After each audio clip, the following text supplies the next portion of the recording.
Hi everyone, welcome back to another video. My name is One of One, but you can call me Seven.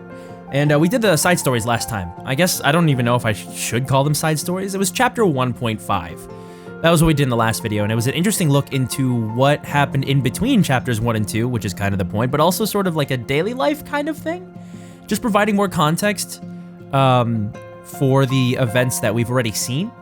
But for now, we continue onwards. I believe we are on chapter 5, and we need to see, or at least we're at the end of chapter 4, and we need to see what Aoko is going to do now to try and kill Sojiro, because she still insists to herself and to others that she is going to do that. Well, to Alice that she's going to do that. So, let's go. Chapter 5, Night of the Witches 1. I don't know if I should be concerned by that, but Sojiro returned to his apartment on foot as per routine, under a blanket of clouds in the night sky. The rusty stairs of his apartment building clanged with each step. Out of the corner of his eye, he could see the bicycles parked by the apartment building's outer wall. He debated the pros and cons of a bicycle, how much easier life would be versus the expense, the convenience versus the necessity, but in the end, decided one was not right for him just now. Good for you, man. This guy's making responsible adult decisions. Or at least considering them. Clutching the bag of apples under his arm, he took out the key to his residence. A bike sure would be convenient, but it's not like... He tilted his head in confusion. More and more, he found himself preoccupied with such random thoughts when the real issue at hand was deciding what to do with the apples he had received. Apples? When did he get apples? He placed the paper bag by the sink and switched on the lights. It was just after 10 in the evening. With the end of term exams just around the corner, he had come home an hour earlier than usual. As he made back for the kitchen to pick one of the apples to snack on, he found an envelope stuffed in his mail slot. The envelope had no name, return address, or stamp. Inside was a single piece of paper that had only the sender's name and a short message. It read, "There is something we need to talk about tonight. It's important, so I'll be waiting. Needless to say, keep this a secret. A concise set of orders, neatly written." It was signed AOKO'S. She had been considerate enough to enclose a detailed map of the meeting place. Puzzled, he cocked his head to the side, then headed out the door. Is this the night? Upon the room's sole tenant leaving the premises, the envelope burst into flames and evaporated without a trace, as though it had never existed in the first place. Oh, this music's menacing. Okay, this is where we are now? Got it. By the late 80s, Japan's post-war economic boom had somewhat stabilized, and the city experienced a period of steady growth. The city's modernization marched on, and the Japan Railway's train station, a symbol of the new era, neared completion. In Misaki's neighboring town of Yashirogi, a new symbol of its own was about to be born. Yashirogi bred and Kitsi land. It was Misaki's worst investment. Years later, it would be dubbed the fool's gold of the economic bubble, a relic of a bygone age. This city lacks aspiration and sophistication. 10 years ago, Yashirogi's renowned Tokitsu baking company ran factories all across the nation. His proprietor was a middle-aged gentleman, then age 56, by the name of Yurihiko Tokitsu, known affectionately by most as Toppan. He took it upon himself to begin development on an estate on the outskirts of Yashirogi and broke ground on a recreational wonderland that he hoped to be the pride of Misaki City. The long-awaited opening came in 1981, and after 3 years of investment, this local amusement park, full of all kinds of hopes and dreams, began its short-lived tenure. It covered more than 85 square acres. Its magnificent merry-go-round dazzled all who passed through the park's gates. Its roller coaster twisted and turned about the edges of the park like a writhing Japanese dragon. Its Ferris wheel, packed beyond necessity with gimmicks, was said to have tested the limits of modern engineering. It's perfect, infused with everything an amusement park could ever need. Old Yorihiko looked upon his creation and smiled. Only boosting his confidence was the fact that its grand opening was staged during a period of prosperity, the springtime of the world. But, in spite of this, they splendidly miscalculated the balance between aspirations and sophistication. Its mascot, Kitsi, was poorly designed and appeared like a cheap knockoff. The park was stuffed to the brim with bread stands. Even its impossible to navigate mirror maze seemed out of date from the start. There are no dreams to be had at Kitsi Land, only nightmarish satire. Numerous trade magazines lambasted Kitsi Land's shortcomings, and customer attendance declined. There was even an incident where a 6-year-old strayed from his mother, had an accident, and nearly died. 1986. 5 years after the park opened. The situation had grown from bad to worse, and the park was hemorrhaging money. On top of everything, Yorihiko, who had bet everything on the success of mascot Kitsy, retired, and Kitsyland's operations were officially in trouble. And thus, amidst the scorn of nearly all residents of the area, ended Misaki City's one and only amusement park. What's more, perhaps best described as a footnote to this debacle, the self-proclaimed Parisian artist who designed the mascot, Toki Julik, was said to have snapped his brush in mourning over the closure of the park. Returning to the present. This is a fun setting. I think this is a fun setting. I love an abandoned amusement park. It was midnight, and the Kitsyland of today was a shadow of its former glory. Like a doll abandoned in the corner of a toy box, the lonely park was illuminated only by the light of the town that continued to live around it. So that's what happened. Sojiro closed the Yashirogi guidebook that he had picked up on the way here. The story of its history was almost difficult to believe, but he supposed this was what people referred to as entropy. The park's front gate was unlocked. When he worked here the previous time, the iron fence was locked shut with a rusty chain. But the chain was nowhere to be seen, and the gate left ajar. Following the map drawn in the letter, Sojiro quickly made his way inside. It sounded urgent, but to meet this late at night? What in the world could she want? Sojiro complained, quite out of character for him. It was probably because, in spite of his naivete, even he knew that something was amiss. Though the park was abandoned, this was still trespassing. Unlawful entry, larceny, burglary, these were certainly not things, or perhaps crimes, that Sojiro was proud to do, but... Sorry, I can't pay you any money. I'm really sorry for coming in for free. Money, apparently, was why his conscience was gnawing at him. He clapped his hands in apology toward the statue of Kitsy, on whose eyes the paint had begun to aptly dissolve, and Sojiro passed the mascot bleeding red paint from its eye sockets and began to walk the night park. Oh, this is great imagery. This visual novel is definitely verbose. I mean, come on, I know a thing or two about verbose. I played Steins Gate, but the descriptions are always on point. It always paints a lovely picture in the mind. The building's colors had faded. The collection of machines was rusted. The man-made residents no longer felt the passage of time. Even the ghosts themselves could not endure the disparity between this forsaken place and its previous grand stature. It was like a fossilized dream.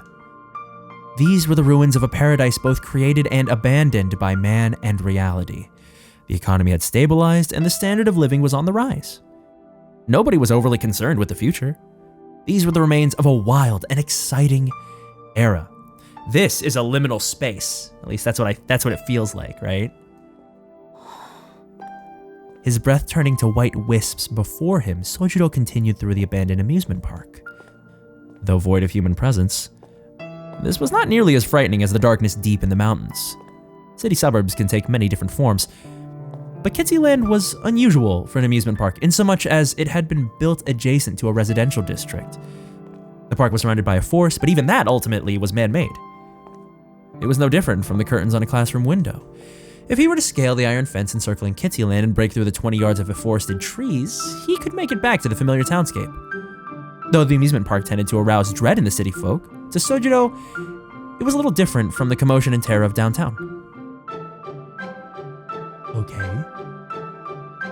Where are you, Aoko? Where have you gone? What have you set up here? I guess that's it. The central plaza was as silent as a grave. According to the map, the meeting spot was west of here. Waiting for Sojiro's destination was a rugged, imposing, magnificent castle towering before the backdrop of the cloudy night sky. Even for an abandoned park, it was a remarkable structure. If the roller coasters and the Ferris wheel were loud, intense attractions, this was comparatively quiet and easygoing. It was one of Kitsyland's 3 iconic structures and, in a way, the wicked fortress that guided this paradise down the path of closure. Generally speaking, amusement park mazes generally fell into one of 2 categories: labyrinths, which disorient visitors with their sheer size, and mirror houses, which disorient visitors with optical illusions. Many of a labyrinth's guests enjoyed the brief sense of adventure that it afforded. Over the years, however, it would be usurped by the ever-increasing thrills of new attractions. Such was the way of all trends, the curse of fads.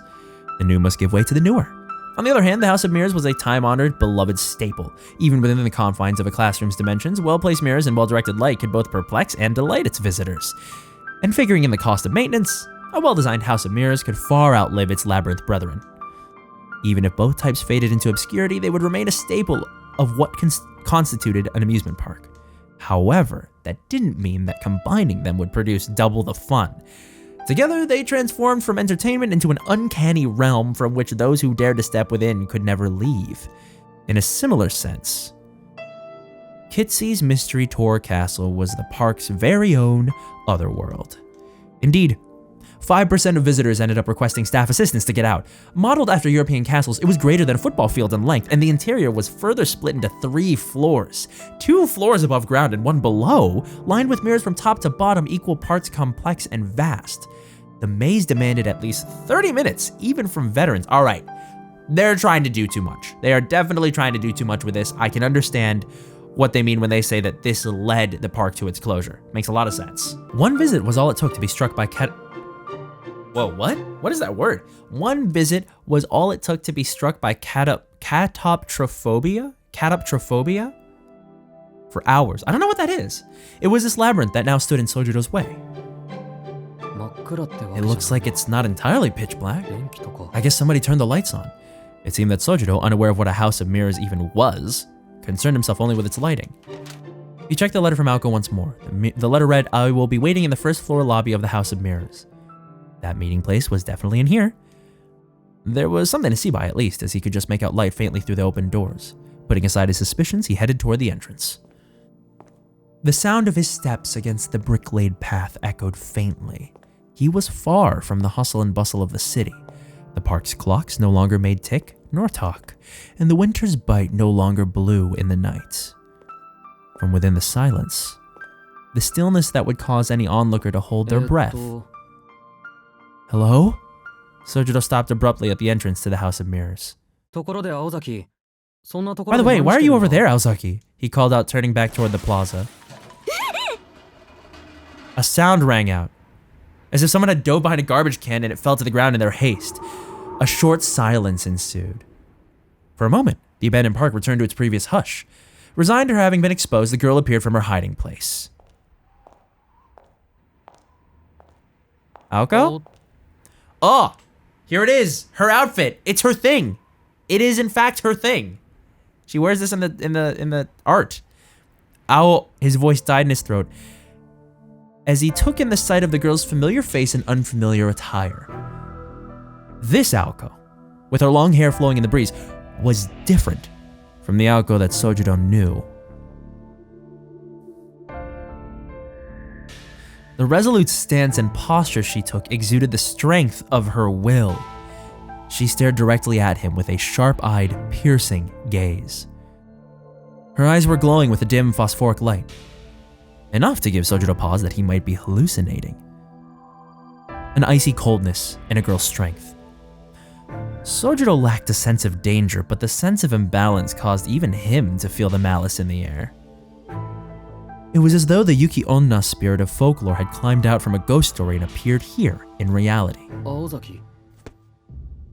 Instinctively, Sojiro took a step back. Surprised, he was starting to feel concerned.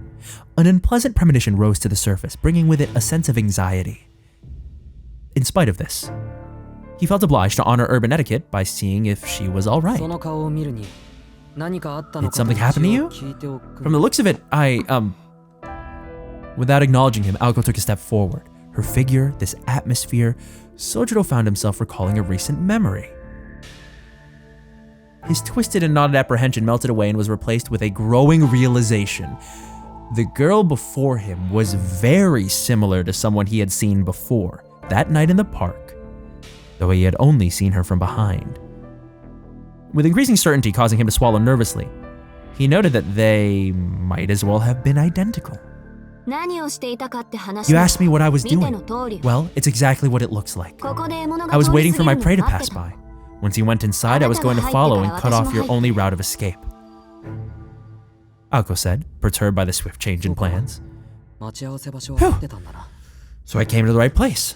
Sojiro was mightily relieved he had not gone to the wrong place. It was unclear whether he felt confident about dealing with what was to come or if he had simply failed to grasp the hopelessness of the situation.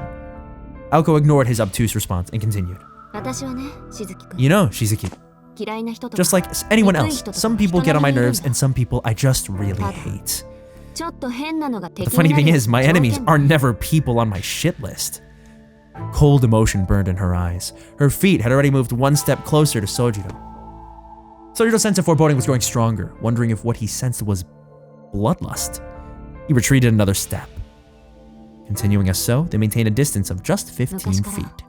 As far as I can recall, I've never thought of someone I didn't like as an enemy. As it happens, I've even had enemies that I liked. And the reason is simple. She held her right arm out. The light about her was no illusion. It's simple, really. Anyone who throws me out of whack is my enemy. Her arm moved again. It was instantaneous. Oh! Something shot past Sojiro in the blink of an eye, missing him by just a foot to his left. Wait! Before his eyes, a blue light, something akin to a fireball, had ignited from nothing. He finally understood what was happening. Wait a second, I've seen one of those before. She ignored his dim-witted reaction.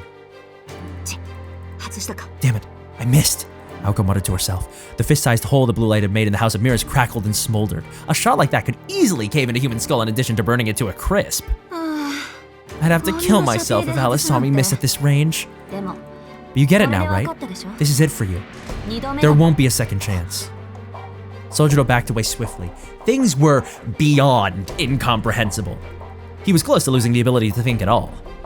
All he could make out was the figure of the dependable student council president, or at least what he had thought was the president, and the memories of the park that night 2 days ago. He had never experienced anything like this, though most people living in a civilized country would have never seen anything like it either. A lethal weapon that could kill with nothing more than the pull of a finger had a way of suspending the ability of its target to determine between not just good and evil, but dreams and reality, past and future, and the more peaceful someone's life had been, the stronger that suspension was likely to be.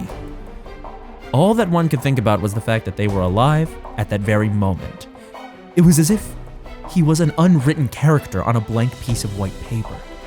There was no before, there was no after, there was only what came next. This was a very common thought process for anyone staring down the barrel of a gun. Oh, don't bother begging, it's pointless, but feel free to air your grievances. It's a killer's duty to listen to her victim's last words. By saying it was pointless, she made it sound more like she would not listen to what he had to say. However, Sojiro was in such a state of shock that it did not even enter his mind to speak up. All he knew, for reasons unknown, was that the girl in front of him wanted him dead. You could have told me, Tobimaru. You said that no such thing exists. Well, how about now, idiot? There's a monster right in front of me. Sojiro felt that if he had said that aloud, the second blast would have come even quicker than the last, so he kept it to himself. His mental expletive stirred his mind from paralysis to mere panic. This response came not from confidence, however. Someday out of the blue, someone is going to kill me. While it may have seemed like a baseless belief to hold. Oh, but now that I think about it, murders happen all the time in cities. I should have remembered. If you break the rules, you get killed. I knew that already. To Sojiro, the situation seemed to perfectly align with his inexperienced understanding that the city was a coldly pragmatic place. As far as he was concerned at this moment, being killed by a classmate was not something to be so surprised by. In a society where murder was possible, he was able to accept this sort of situation as natural. Virtually no concern was the series of events that led to Aoko's aggression toward him. The only thing that truly confused him was Aoko's blue fireball. Sojiro swallowed with an audible gulp. To anyone who may have been watching, it was the response of a victim paralyzed by fear. That's right, so you do finally get it. I'm all out of words, so I think it's time you died. I could go on about how magecraft has to stay hidden, but that doesn't really have anything to do with you. All you need to know is that you were in the wrong place at the wrong time, and that it was me who killed you. Oh my god. This looks sick. Oh, this is sick. Done talking, Aoko once again lifted her right arm. There was a hum, like a machine. Blue light began to revolve about her arm beneath her sleeve. This was taking longer than last time, leading Sojiro to believe that it was going to be much stronger than the attack that was still scorching the wall behind him. The realization caused his panic to heighten. No, wait, it's not about me having to die or the fact that the monster that night was actually Aozaki, or even whether she's a part of the church. It's not about any of that. His thoughts became jumbled, his heart pounded like a hammer. This was no time to be standing still. He was not sure if the girl in front of him was really human, and more importantly, even if he could accept the events unfolding before him when all was said and done. Wait, it's wrong to kill people. Even if it was a fact of life in the city, Sojiro was not about to lie down and die. There she goes. Don't you think I know that? Hey, wait! Sojiro's scream, still entirely oblivious, was just the thing to invoke AOKO'S full wrath. Holy shit, these animations are actually really sick for a visual novel. Nice. AOKO fired a barrage of magical blue bullets. In an instant, Sojiro dashed into the shadows behind him, into the entrance to the House of Mirrors. What the heck was that? He darted feverishly down the hall. After a mere few feet, he was left completely out of breath.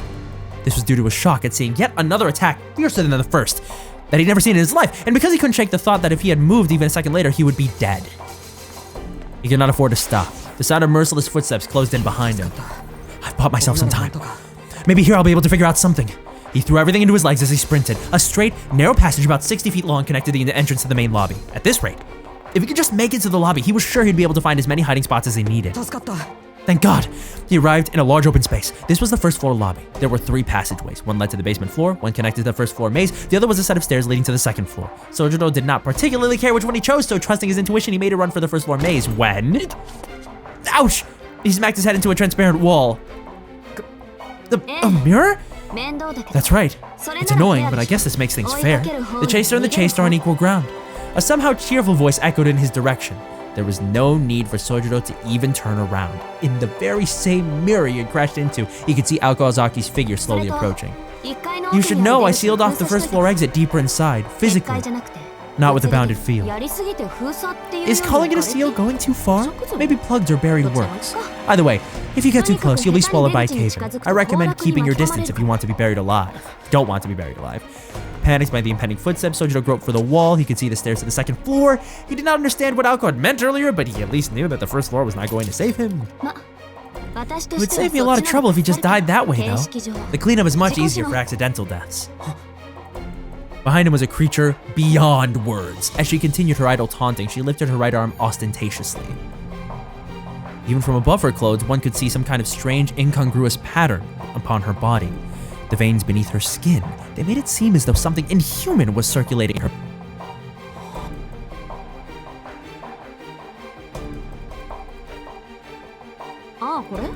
You've noticed that. I normally hide it with ointment, but today is special. It's called a magical crest. It's proof that I'm a mage. You see this light revolving around me, right? It's the beginning of what formed that snap, those bullets. I'm feeling pretty good today, and I've never felt more confident in how to use my magical energy efficiently. I think I'm good for another 30 bullets or so. Perhaps she was on an emotional high, for her voice had become frightfully friendly. Or is it her way of coping? Look at how sad he looks. This is an insane situation in a really, really, really sick setting. For the House of Mirrors, like the magic that she's using, the magecraft that she's using, and the way that she's sort of distancing herself from the fact that he's a human being that she is going to have to kill. And deep down, she knows that she likes him. Maybe not even romantically, or maybe not even yet, but she knows that she's sort of into what he's like. I know that he's exasperating and irritating to her, but still. So it's too, and he's in survival mode. He's just completely, he's trying to think of everything all at once all the time because he's trying to figure out what the hell is going on. I don't understand a thing you're saying, Aozaki. You don't? I'm telling you that I have 30 more shots in the tank. If you can escape before I use them up, it's your win. For today, that is. For today? You mean I have to do this tomorrow too? Sojiro knit his brows. AOKO'S expression creased into a scowl at his behavior. Although he was panicking, it seemed that deep down he still did not feel the full weight of the crisis. She knew he still didn't get it. I said my piece. Free time is over. I may still have some trash talk left in me, but, well, there's never enough time to get it all off my chest anyway. Just give up already. It appeared AOKO had prepared this theatrical dialogue ahead of time, not to allow her opponent time for futile pleading, but to give him the time to curse her, his killer. Such forthrightness was her modus operandi. With this victim, however, it was not going as she had hoped. Anyway, that's all I have to say. Shall we begin the hunt? Her voice was void of emotion, and her eyes ruthless as they bored into her prey. This time, Sojiro finally accepted that he was going to die.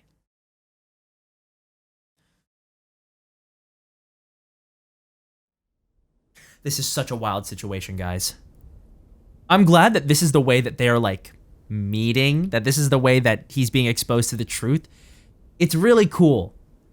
It's really cool. Not necessarily new, but it is really cool. Silent as the dead, it stepped into the remnants of a dream that had long since seen no visitors. There was no wind this night, nor a soul to be seen. Still, it heard the echoes from within, clasped its hands together, and grinned. Its form, with hands clasped, resembled that of a budding tulip. The bearing of this artificial flower reflected in the cloudy mirror of the ticket attendant's office next to the gate. Next to it stood a display board corroded by years upon years of rust. Number of visitors today, 2. Number of today. The board had graffiti crudely scrawled atop one of the words. It was replaced with deaths. The records board had long ago fallen to disrepair, and after taking a full 10 seconds to digest what it was looking at, it made its own revision. Number of visitors today, 3. Number of deaths today, 1. Oh! I see. I see what the reflection, I understand. You can see the shape and the eye there. After appending this number with an index finger, she smiled like a flower, and then she began to walk toward the source of the sound. It had been 10 minutes since this rhapsody had begun to echo from the House of Mirrors. The amusement park's entrance returned to as it was before, soulless.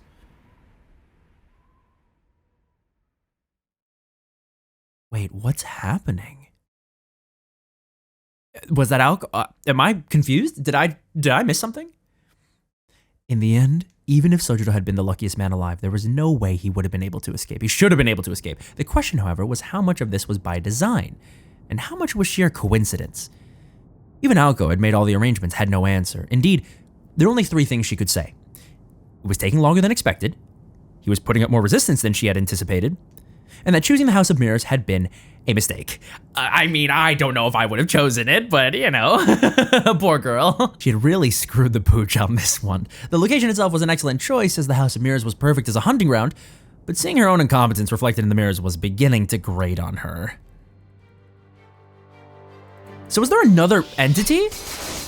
Is there another entity that has showed up at the amusement park while this is all happening? And it somehow looks like Aoko? It kind of looks like her. I don't know. The blue eye, and I don't know. I'm not sure. Well, I'll just keep going. The moment Aoko's right arm began to glow, Sojiro made a beeline for the staircase in front of him. A strobing series of blue flashes lit the room behind him. The hunter calmly followed her prey, and the prey desperately ran for his life up the stairs. Not the face, brother. Just what the doctor ordered. We can't very well let the best laid plans go to waste now, can we? In stark contrast to Sojiro's frenzied escape, Aoko walked briskly up the stairs. She elected not to run after her prey in order to maintain a set distance. As she lacked confidence in her accuracy, she would be the most challenged if Sojiro bull rushed her and went down fighting. But at a distance of 30 or so feet, he posed no threat. By the time her prey drew near, she could fire 10 shots and hit with at least 4 of them. Their positioning just a moment ago hadn't been ideal. At this distance, in a space this open, there was a chance, however small, that it could turn into a fist fight if he flanked and charged her. Currently, Aoko's best weapon was the bullets from her right arm. If she was going to capitalize on that advantage, it was in her best interest not to close the gap between them. If there was a good time to approach, it was only after her prey had become exhausted and had lost the will to continue. Would she pierce his leg, shoot him in the back, or perhaps would he just give up after losing himself in the labyrinth? The hunt would end when her target sustained some sort of injury and became unable to run. I like the dynamic here, but I don't know how this is going to play out. I don't really know what to expect at this point. On Sojiro's end, he could barely bite back on screaming as he bolted through the maze. Even running in a straight line had become difficult, much less searching for an exit. Ow! Ow! The corridor stretched out far before him, or so the mirrors blocking the path had made it seem. Panicked, he made a turn to the right. Boom, boom, just hitting them. That hurt! Ow! Fuck. Clutching his head in his right arm, Sojiro led with his left, groping through the air to see whether a wall was there or not. Boom, boom! He dove down the hall to the left, narrowly dodging the bullets targeting his life. Whew! Whew! Urged on by the sound of approaching footsteps, he ran without thinking. That last one was close. A hair closer would have meant his life. He caught the odor of burned hair from the back of his neck. He was very lucky. Or perhaps very unlucky. If he were actually lucky, he would not be in this situation in the first place. The second floor of the House of Mirrors was structured like a giant spiral. It wound left, starting from the outside wall. Eventually, it would lead to a dead end. The more he tried to escape, the more cornered he would become, as though he were trapped in a twisted guillotine. Come on, buddy. Do something. His stifled screams threatened to leak out his complaints. No matter what he did, he was going to be killed. All of his struggling merely served to prolong the inevitable. Yet he ran. No matter how many mirrored walls he rammed himself into, he ran. Even after crashing so hard that his forehead bled and he saw stars, he ran. Pain shot through him at every turn. The more frantically he ran, the more intensely he smashed into the invisible walls. His body began to understand this rule and begged him not to run anymore. His breath was already ragged after sprinting a couple hundred feet. No matter how he thought about it, this was not normal. This was way too crazy. This was all just a bad joke. If he turned around now, she would apologize to him for taking it too far. His mind had gone blank. As his body continued to slam into the mirrors again and again, his feet slowed as they began to believe that perhaps it really was all a joke. But then, he felt a chill, a touch of death upon his neck. It would not be an exaggeration to say that Sojiro knew this kind of terrible chill far too well. Ever since he had arrived in the city, he had come face to face with more than one or two near-death experiences. For someone who did not understand city life, his present predicament was not unlike when he experienced the traffic on the streets or the commuter rush on the station platform. He was far from an innocent babe unable to comprehend life or fear. Rather, everything he had ever known became irrelevant when he was flung into a completely different cultural sphere. Even society's promises of safety, something urbanites took for granted, were threats unknown. So, he was used to this already. Though if he were to be honest, he was dissatisfied with some things. Things superfluous to necessity. This world was overflowing with valueless things, and they were all dangerous in some way. Even the everyday necessities sold at the convenience store were, as far as he was concerned, amazing tools. Civilization had raised the standard of living so high that it had numbed humanity's sense of danger. The city's constant pursuit of wealth and convenience was a poison to a country boy like Sojiro. And he did not have the capacity to accept these conveniences. That it was possible for such conveniences to easily and suddenly be misused and cause unintended accidents had always made him anxious. Why? He had to wonder why he was even here. Is this like his life flashing before his eyes? Or like just his thoughts as he's trying to avoid, death? Oh, how ironic. It took the real threat of death to finally make him realize, like a divine revelation, what he'd failed to understand until now. It always had to expect the unexpected. Near-death experiences were more common than one might think. To begin with, safety was something that came at a price. Being alive meant that the opposite was always lurking around the corner. It was just like a streetlight at night. When the sun rose, its illumination would naturally disappear. Another barrage of strange projectiles whizzed mercilessly by him. He recalled in the back of his mind the charred remains of someone at the hands of that blue flame 2 nights prior. Somehow, this situation reminded him of a horse being led by a dangling carrot. For now, he lifted his head and continued to run through the labyrinth. But for what purpose? Though he knew the pain in his chest was very real, he felt disconnected from it. The night sky visible through the skylight was a muddy ultramarine, no longer resembling the one he knew. And managed to calm himself. Sojiro began to laugh in despair, as though something rather precious had been broken. Everything had become meaningless anyway. Even so, his legs somehow made their way forward at the sight of her reflection in the mirror. Like a game of cat and mouse, Sojiro fled through the labyrinth of mirrors. Then, after 4 minutes, that strangely unreal tension ended. Oh! The 9th shot of blue light hit inches away from him. It exploded the moment it made impact, launching Sojiro into the opposite wall. Of all the fire he had taken thus far, this shot indisputably brought him the closest to death. Oh, Ita, ow! Groaning, he collapsed to the floor. His back was on fire with pain. He was not bleeding, and was lucky he could still even scream.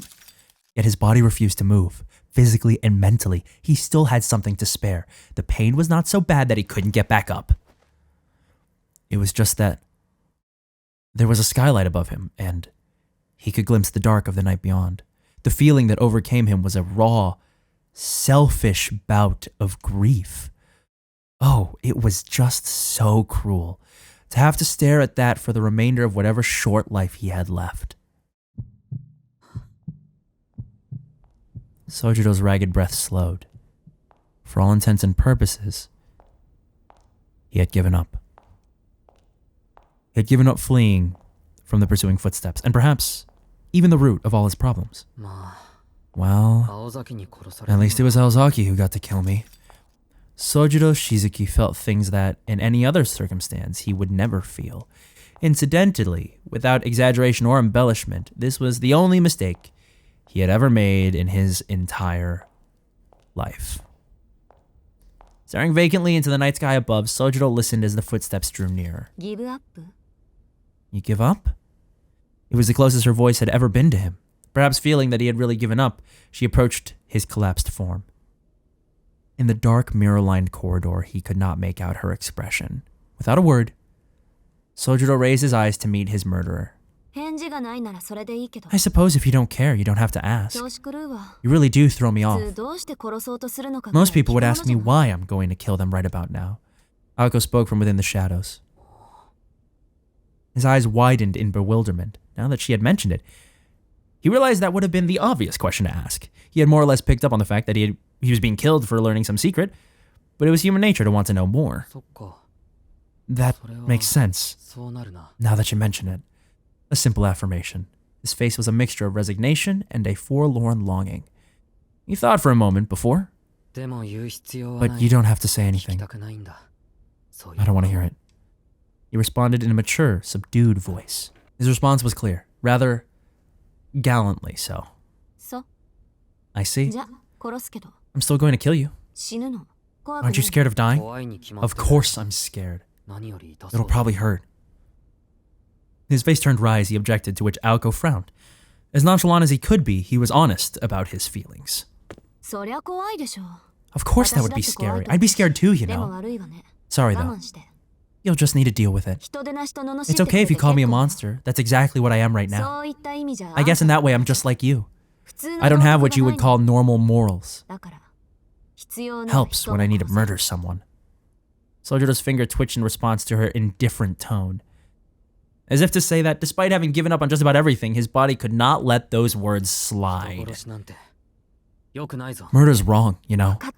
You went through this, I know that already. Aoko raised her right hand. The light from the crest illuminated her face. It goes without saying that her expression was unchanged. She was not crying, nor was she smiling.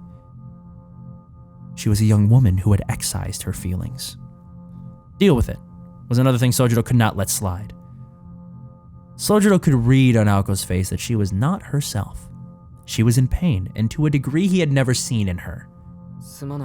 Sorry, but I guess I do have something to say. What is it? But don't think you can trick me into letting you go by making me feel bad. A smile? He unconsciously smiled at Aoko's ruthless counter and breathed a sigh of relief. He had misread the pain he saw in her face. This was the same Aoko. Sojiro laughed out loud in genuine joy, a laugh that most other people would have taken as an insult. I'm starting to regret letting you say your piece. Or should I take that attempt to make fun of me as just that?